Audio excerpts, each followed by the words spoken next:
The Mueller report is out, and I haven't had time to go through all 448 pages, although you can do that yourself by getting the PDF from the DOJ website. There's a link in the written post.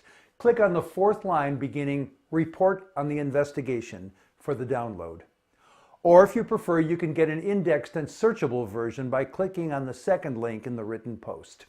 There is big stuff in that report, including that the lack of indictments of the president is due to the Justice Department guideline that a sitting president can't be indicted. Also because so many documents were destroyed by various perps. Nevertheless, Mueller let us know that he was unable to declare that the President of the United States isn't a criminal. Stunning. My more chilling takeaway, though, is about Attorney General William Barr. Barr was promoted as a legal institutionalist even after his unsolicited 19-page job application that made it clear that he believed that, metaphorically speaking, a president really could get away with shooting someone on Fifth Avenue. That view works for Trump, and Barr got the Attorney General post. In each of his public appearances and writings as Attorney General, Barr has gone out of his way to exonerate the president. His rhetoric vacillates between cherry-picked, out-of-context phrases to outright lies in favor of President Trump. Did he think we wouldn't notice?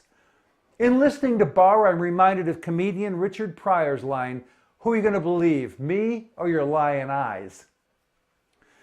The scary part is that Barr sounds like the President's defense counsel instead of the attorney for the Constitution of the United States of America. In his piece in New York Magazine entitled "Congress Should Impeach William Barr," Jonathan Chait wrote this, quote, "The Justice Department is an awesome force that holds the power to enable the ruling party to commit crimes with impunity." Close quotes. We should have seen this coming. Barr is the former Attorney General for President George H.W. Bush. Barr recommended to Bush that he pardon the convicted Iran-Contra felons. Click through the link in the written post and scroll down to the indictments section, and you'll see that these guys did a lot of really bad things, including thwarting the explicit will of Congress. You need to appreciate how significant that is. Doing that is an attack on Congress itself, and it encourages an imperial presidency. William Barr cemented that by recommending those pardons.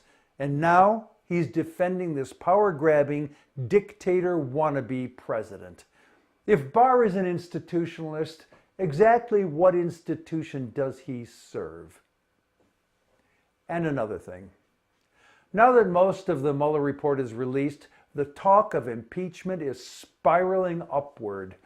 I've long called for the removal of this cheating, lying, fraudulent, self-aggrandizing, democracy-damaging president.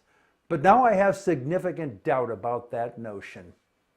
President Gerald Ford set a woeful precedent by granting, quote, "a full, free, and absolute pardon unto Richard Nixon for all offenses against the United States which he, Richard Nixon, has committed or may have committed or taken part in," close quotes.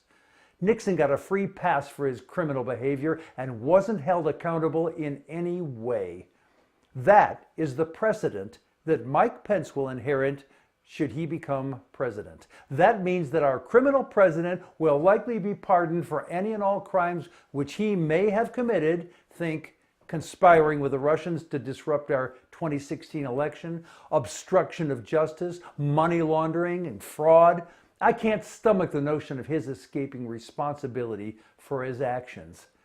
Further, if Trump were to be impeached, whether convicted in the Senate or not, he and the Republicans will wail about him being a poor victim suffering unfair discrimination by the evil Democrats in the Washington swamp.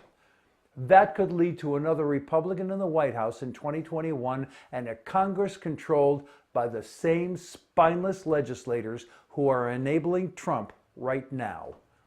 The solution that makes the most sense to me is to Benghazi Trump. just keep his wrongdoing in the public eye through November 3rd, 2020, with ongoing congressional hearings.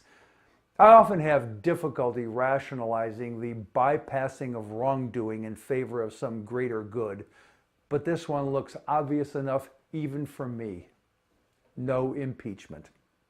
I'm Jack Alshuler.